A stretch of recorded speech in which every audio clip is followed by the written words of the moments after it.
नमस्कार, मैं प्रेम, आप देख रहे हैं बिहार संवाददाता। हमारे साथ हैं अंजुम आरा जी, जो प्रदेश के प्रवक्ता है जेडीयू से। इन्हीं से हम जानेंगे कि मीसा भारती का कहना है कि 4 वर्ष के लिए अग्निवीर योजना लाए हैं केंद्र सरकार ने और उन्हें 4 वर्षों के बाद उन्हें सेवानिवृत्त कर दिया जाएगा, लेकिन 75 वर्ष के जो प्रधानमंत्री हैं उनको फिर से देश की सेवा में फिर से मौका चाहिए। इस पर क्या इनका टिप्पणी होती है, तो जानें।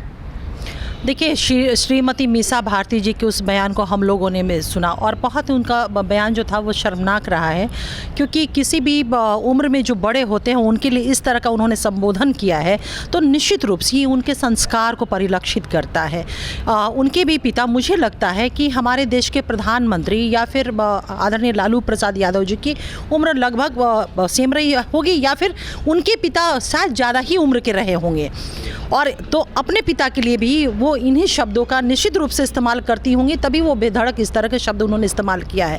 और रही बात रिटायरमेंट की, अगर बात कर रही कि रिटायरमेंट ले लेना चाहिए, उनको ले लेना चाहिए, तो मैं यही कहूँगी कि सबसे पहले तो आदरणीय लालू प्रसाद यादव जी के रिटायरमेंट की उन्हें बात करनी चाहिए। उनके घर में मौजूद है, उनके पिता हैं, गलत शब्दों का वो प्रयोग करती होंगी निश्चित रूप से, तो पहले अपने पिता के रिटायरमेंट की वो बात करें, उसके बाद देश के प्रधानमंत्री के बारे में वो कुछ भी टिप्पणी करें। माननीय प्रधानमंत्री महोदय जी के नेतृत्व में आप देख रहे हैं कि किस तरह से 2014 से ही लगातार देश के युवा, महिलाएं, सभी लोग अपना मैंडेट दे रहे हैं भारत को विकसित भारत बनाने के लिए, सशक्त राष्ट्र बनाने के लिए, और ऐसे में वो स्वयं प्रत्याशी हैं और इन शब्दों का प्रयोग जो उन्होंने किया है वो शर्मनाक है। पहले वो अपने पिता के रिटायरमेंट की वो बात करें या घोषणा करें कि हमारे पिता बूढ़े हो गए हैं, अब उनको सेवानिवृत्त ले लेना चाहिए। सेवानिवृत्त हम लोगों ने करने का बाध्य कर दिया, उसके बाद फिर इस विषय पे बात करेंगे हम लोग।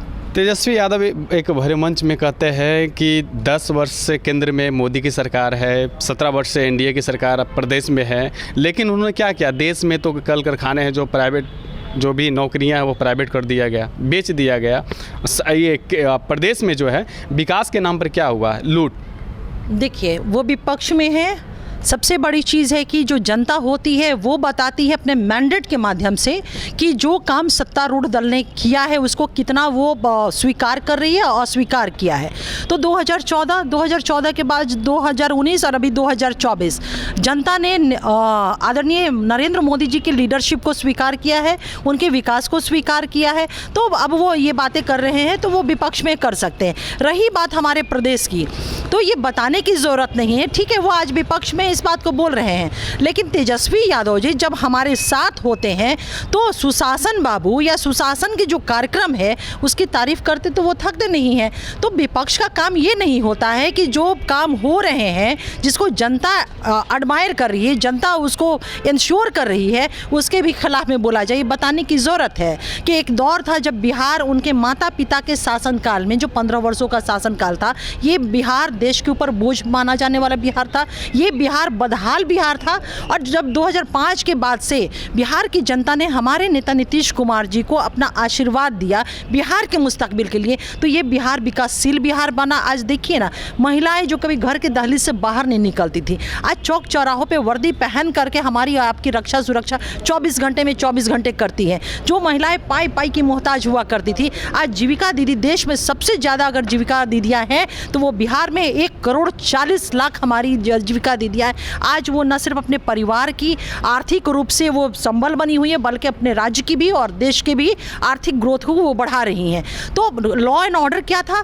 5 बजे के बाद हम घर से बाहर नहीं निकल सकते थे। अगर स्टेशन पे हम रात में पहुंच गए तो प्लेटफॉर्म से बाहर निकलने की हिम्मत नहीं होती थी। आज फ्री होकर के हम सब, आप सब कहीं भी आते जाते, किसी बात की डर नहीं होती। आधारभूत संरचना में आप देख लीजिए कि बिहार में किस तरह का बेजोड़ काम हुआ है। क्या ये केंद्र के बिना सहयोग के हो गया है क्या? जो स्पेशल पैकेज की बात देश के प्रधानमंत्री जी ने बिहार को देने की घोषणा की थी, तो आज हर नदी पर आप देखेंगे पुल, पुलिया और ब्रिज बने हुए हैं। तो स्पेशल पैकेज का भी वो कहीं ना कहीं योगदान है हमारे राज्य के साथ साथ। तो हमारे नेता नीतीश कुमार जी ने आधारभूत संरचना के साथ साथ मानव विकास, तमाम वंचित, शोषित, दलित, पिछड़े, अति पिछड़ों के लिए उन्होंने काम किया। और आज बिहार बहुत मामले में देश में नज़ीर बना है, रोल मॉडल बना है। मैं कुछ नाम भी गिना सकती, महिला सशक्तिकरण की दिशा में में बिहार रोल मॉडल बना है। और इसकी बात को कन्फर्म हमारे देश की माननीय राष्ट्रपति उस वक्त की श्रीमती प्रतिभा देवी सिंह पाटिल जी ने भी कहा था कि बिहार रोल मॉडल है। नल जल योजना केंद्र ने आत्मसात किया, हमारा नली गली योजना केंद्र ने आत्मसात किया, बहुत सारे ऐसे जीविका जिसको आजीविका के रूप में केंद्र ने उसको अपनाया। तो बिहार तो अगुआ राज्य है विकास को लेकर के। ऐसे में तेजस्वी यादव जी का इस तरह का सवाल उठाना सिर्फ विपक्षी एक कुंठा जो होती है ना, उसके अलावा कुछ भी नहीं है। बिहार की जनता हमेशा आदरणीय नीतीश कुमार जी के लीडरशिप को अपने मुस्तकबिल के लिए, अपने भविष्य के लिए फुल मैंडेट देती रही है 2005 से लेके टिल टुडे। एक अंतिम सवाल है। सन ऑफ मल्लाह कहे जाने वाले मुकेश सहनी जो है, उन्होंने कहा है कि हम किस कुल खानदान से आते हैं उनको पता नहीं है कि एक समय जो हमारे जो परिवार जो थे, श्री राम का नैया हमारे ही परिवार ने पार लगाया था। तो राम का जो आशीर्वाद वो हमारे साथ है, तो राम का जो जपना वो कर रहे हैं, लेकिन आशीर्वाद मेरे साथ है। देखिए, इस तरह की धार्मिक बातों को करके तुष्टिकरण करने का प्रयास उनका है और कुछ भी नहीं है। देखिए, राम कह रहे कि राम हमारे हैं। देखिए, राम जो है ना, मैं माइनॉरिटी कम्युनिटी से बिलोंग करती हूँ और मैंने यही पढ़ा है कि राम जो है ना इमामे हिंद है। वो मेरे और तेरे नहीं बल्कि पूरे हिंदुस्तान के, पूरे मानवता के वो एक आदर्श है, रोल मॉडल हैं और आदर्श है। तो ऐसे में मेरे और तेरे की बात करना बहुत ही छोटी होगी उस अजीमो शान शख्सियत जिनको हम प्रभु राम कहते हैं। तो वो एक आइडियल है, एक आदर्श है प्रत्येक ह्यूमन बीइंग के लिए। और इस तरह की बात करके मैं यही कहूँगी कि लोगों को गुमराह करना और तुष्टिकरण करने का प्रयास करना, लेकिन देश की जनता, बिहार की जनता उसे विकास चाहिए और उन्हें पता है विकास मतलब नीतीश सरकार, विकास मतलब मोदी सरकार। तो आपने सुना, अंजुम आरा जी जो थे वो हमारे सारे सवालों का जवाब दिए और इन्होंने कहा कि जो सबसे पहले जो मोदी को वो टारगेट किए और जो शब्दों का यूज़ किए उनको माफ़ी मांगनी चाहिए, या इससे पहले अपने पिताजी जो लालू प्रसाद है उनको सेवानिवृत्त करना चाहिए। इन सभी सवालों का जो था हमारे जवाब दिए और इन्हीं तरह आगे भी और भी आते रहेंगे।